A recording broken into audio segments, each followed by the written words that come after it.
زاہد صاحب، اب اس کا مطلب یہ ہے کہ 4 مہینے بنتے ہیں دسمبر، اس سے آگے پھر الیکشن کمیشن کے ہاتھ میں ہے نئی ترمیم کے تحت کہ وہ کب اعلان کرے. آپ کو لگتا ہے کہ 6 مہینے میں بھی انتخاب ہو جائیں گے؟ دیکھیں، انسرٹنٹی تو موجود ہے، اس کے متعلق کوئی کچھ نہیں کہہ سکتا ہے، لیکن مجھے لگتا ہے کہ جو حالات ہیں اس وقت سیاسی، ان کے لیے بہت مشکل ہوگی کہ آپ الیکشن کو اتنا طول دے سکیں. دیکھیں، خواہش تو بہت سے لوگوں کی ہو سکتی ہے کہ 2 سال کی کیئر ٹیکر ہو جائے یا اس میں، لیکن جو حالات ہیں اس وقت، میرے خیال سیاسی صورتحال ایسی ہے کہ اگر کوئی سمجھتا ہے کہ جو ہے وہ اس کو قابو کر سکتے ہیں اور ایک نئی سمت اور نیا ایک سسٹم لے کے آ سکتے ہیں، تو غلط فہمی اس کی ہے. ایک تو یہ بات ہے. دوسری دیکھیں، 2 چیز ہے، مطلب اب تو ایک ناگزیر سی چیز ہو گئی ہے کہ الیکشن کو پوسٹ 4 مہینے کے لیے ہوگا. لیکن میرا ایک سوال یہ پیدا ہوتا ہے کہ یہ ساری چیزیں اگر تھیں اور سب کو تھا، لیکن یہ تھا کہ گورنمنٹ نے پچھلی جاتے آتے اتنی دیر کیوں لگائی؟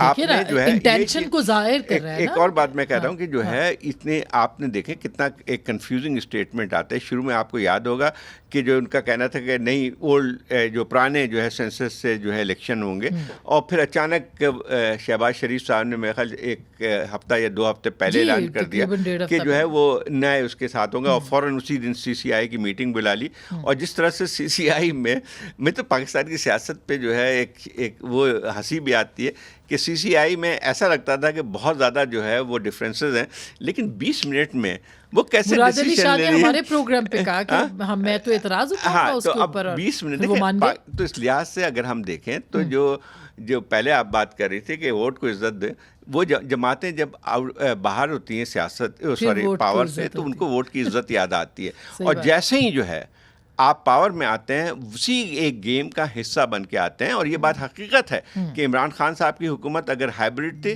اور ان کو لایا گیا، اس میں تو کوئی شبہ کی گنجائش ہی نہیں ہے. لیکن ایک اور بات بھی آتی ہے کہ کیا یہ جو شہباز شریف صاحب، میرے خیال یہ کہ پہلا جملے سے لے کے آخری جملہ آپ کو پتہ ہے کس کے نام سے شروع کرتے تھے. اب مسئلہ یہ آتا ہے کہ جب سیاسی جماعتیں اس قسم کا رویہ اختیار کریں گی تو باقی اسٹیبلشمنٹ تو مضبوط ہوگا. لیکن میں 9 مئی کے حوالے سے ایک بات کرنا چاہتا ہوں. دیکھیں، 9 مئی یقینی طور پہ ایک بہت سانحہ کہہ سکتے ہیں، لیکن مجھے اس سے بہت سارے سوالات اور جنم لیتے ہیں. کہ ایک بات بتائیے مجھے کہ ہم سب لاہور جاتے رہیں، وہاں پہ جو اس علاقے میں آپ کینٹونمنٹ میں جائیں تو آپ کو 50 نارمل دنوں میں 50 سیکورٹی سے گزرنا پڑتا ہے.